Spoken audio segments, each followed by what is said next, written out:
Japanese government officials were in Singapore to promote the reliability and safety of Shinkansen bullet train technology. They're vying to win a contract with the Singapore and Malaysian governments to build a high-speed rail network by 2020. Japan's Vice Minister of Transport, Akihiro Nishimura, attended a fair organized by the officials to show off bullet train technology. Singapore's Senior Transport Minister, Josephine Teo, was also in attendance. Nishimura pointed to the train's safety record.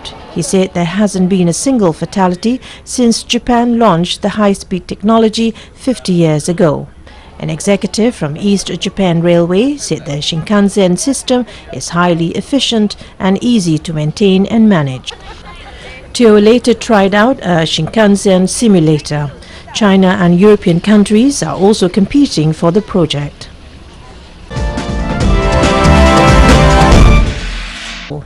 The SEA Games returns to Singapore after 22 years, and it looks set to kick off with a bang.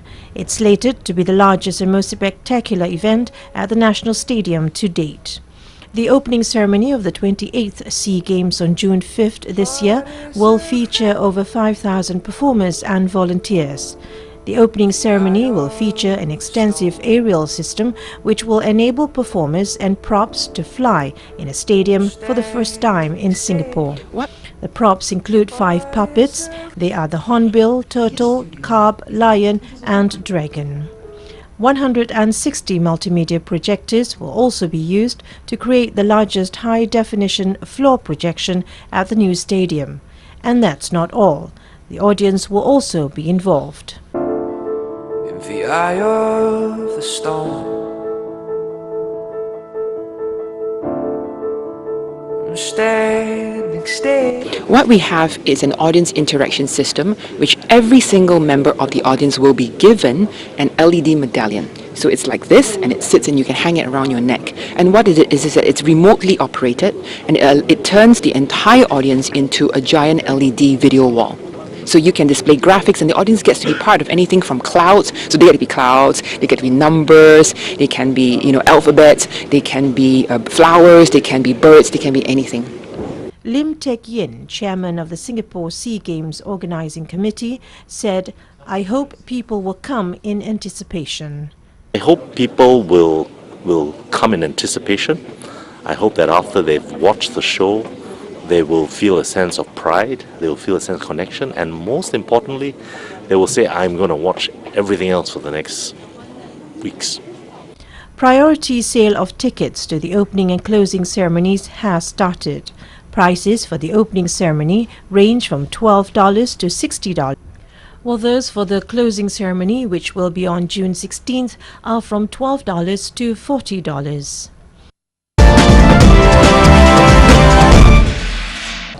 With temperatures plummeting to near zero in several mountainous areas, local residents have had to halt all their regular activities to make sure they have adequately prepared for their families and their livestock to cope with the harsh weather at over 1,000 meters above sea level in Pien Luong Commune, Mok Chau District.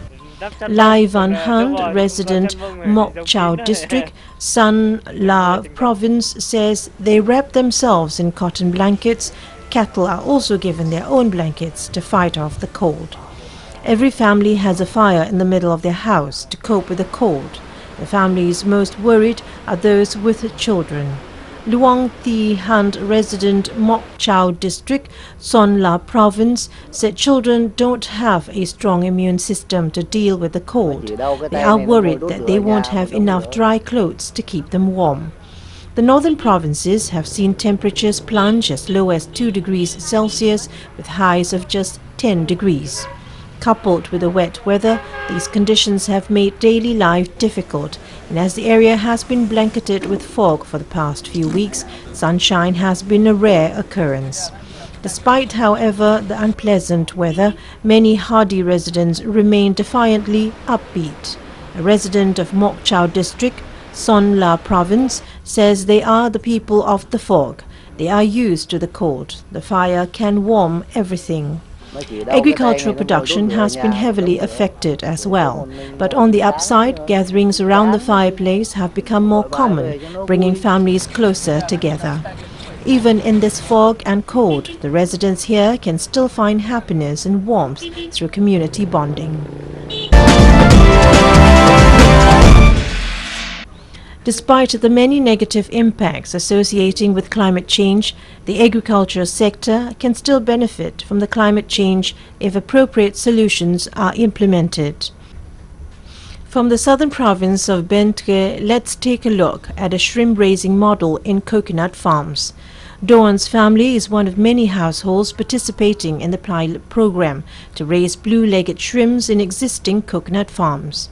Besides receiving support to build irrigation to prevent water salinization, Doan was also taught a number of techniques to raise output, such as building ponds to improve shrimp types and separating different shrimp during the raising process. The program has provided a 30% increase in shrimp output. Nguyen Van Doan, a farmer from Tan Phu District, Ben Tre Province, says shrimps and crabs prefer highly salty water and that might affect their coconuts. But after joining the climate change mitigation project in 2012, they shifted from farming model to coconut farming. Living by the seashore and understanding the importance of controlling water salinity levels, farmers can now both grow high-yield coconuts and raise blue-legged shrimps. Everybody is happy with the annual income of about $9,440. At a recent conference reviewing the pilot program, representatives from the Ministry of Natural Resources and Environment and other related agencies highly valued the model and plans to expand it to other localities. Trong Dak Tri, Deputy Head, Climate Change Division, Ministry of Natural Resources and Environment, said they are considering applying the model across the whole region. For example, it should be expanded to the whole Mekong Delta or mountainous areas with a clear plan. Therefore, solutions for each region can be drafted. One of the key goals of the national program in mitigating the impact of climate change is to build infrastructure, canals and grow mangrove forests. All of these efforts will contribute to support locals apply solutions to take advantage of climate change and build stable lives. In an effort to help shore up the rubber price for local growers, Songkhla Province is planning to build the first road made of rubber with a goal to expand it, the Thai-Malaysian border road. The 2.5-kilometer long road will connect Koh Mi Road and Lopburi Rames Road in Hat Yai District, said Songkhla Provincial Administrative Office Mayor Nippon Bunyamani. He said the road will use 83 tons of rubber and costs 29 million baht more from a conventional road, adding that the roads built with this new technique would last longer than normal roads.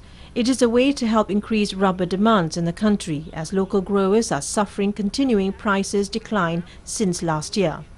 The construction is expected to start in February. If successful, the same technique would be used for the 30-kilometer border road between Thailand and Malaysia, said the mayor.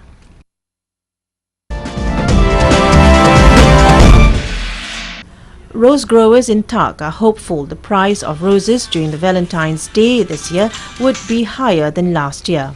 Price of roses this year is better than last year thanks to the cool weather. One rose is sold at 3 baht, whereas it was at lower than 1 baht last year. Farmers expect the price during the Valentine's season would jump to over 10 baht due to high demand and lower flowering rate around that time. Big red, pink and white roses are the most popular ones during the Valentine's season.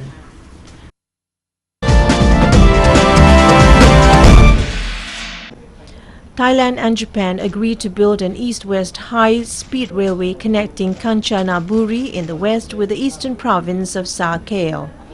Thai Deputy Prime Minister Pridayathon Devakula revealed the agreement after meeting with Hiroto Izumi, Special Advisor to Japanese Prime Minister, recently. Thailand is undertaking rail development connecting the capital Bangkok with cities in the east, west, north and northeast. Prime Minister Prayut Chan-o-cha will sign an agreement with Japan during his trip between February 8th and 9th. A working group is preparing details of the agreement, including sources of fund, the Deputy Prime Minister said.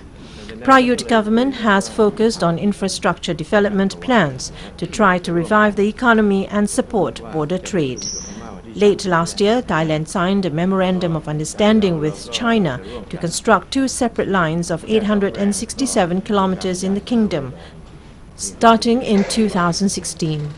The rail route was one of three lines Thailand has proposed to Japan to build. The others are Mae Sot at the Myanmar border to Mokdahan near the border with Laos, and the other Bangkok to the northern city of Chiang Mai.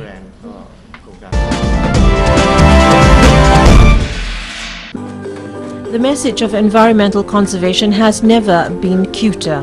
With the arrival of 1,600 papier-mâché pandas campaigning conservation and animal welfare in Malaysia, is able to support the cause as well as marvel at the works of art. The Asian leg of the 1,600 Pandas World Tour was making its mark here after stops in Taiwan and Hong Kong. Since its establishment in 2008, the collaboration between the World Wildlife Fund and renowned French artist and sculptor Paulo Granguion appeared in more than 100 exhibitions across various countries to spread the message of environmental conservation. The adorable miniature-sized pandas are paraded at the Independence Square in Kuala Lumpur recently, to much fanfare and excitement among visitors. Crowds were snapping pictures or selfies of the art models with various poses put on display. The tour ran from 21st December 2014 until 25th January at 15 locations nationwide. The theme of the campaign was initiating the culture of creative conservation, which champions innovative approaches in environmental conservation, sustainability, and utilizing creative and engaging platforms to send out this important message. The event is truly a meaningful cause that will benefit the environment, people, as well as the country. Funds raised from the tour will be channeled to support WWF Malaysia's conservation efforts. According to WWF Malaysia Executive Director and Chief Executive Officer Dr. Dionysius Sharma, the panda is a very powerful symbol of what humanity is doing to the environment. So in Malaysia there are many other species like the panda, the elephants, the Sumatran rhinoceros, the tiger, and a whole range of other animals that if we spend time trying to help save their habitats, we will not only save them, and we will save a whole range of other animals. So today we see the exhibition of the 1,006 pandas being a symbol of what humanity can do to ensure species that are so charismatic like the panda do not go extinct in our lifetime.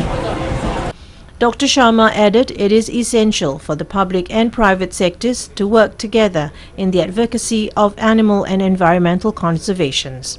He cited that just like panda, tigers in Malaysia are down to the last few hundreds, and the government is doing its best to conserve the endangered species. There are only about 3,200 tigers left in the whole world. Meanwhile, the panda sculptures made of recycled paper come in 6 different shapes and sizes and are able to withstand the sun and rain for up to 3 hours. The figure of 1,600 was the number of remaining pandas worldwide when the campaign started in 2008. Since then, it was reported that the number of pandas has increased.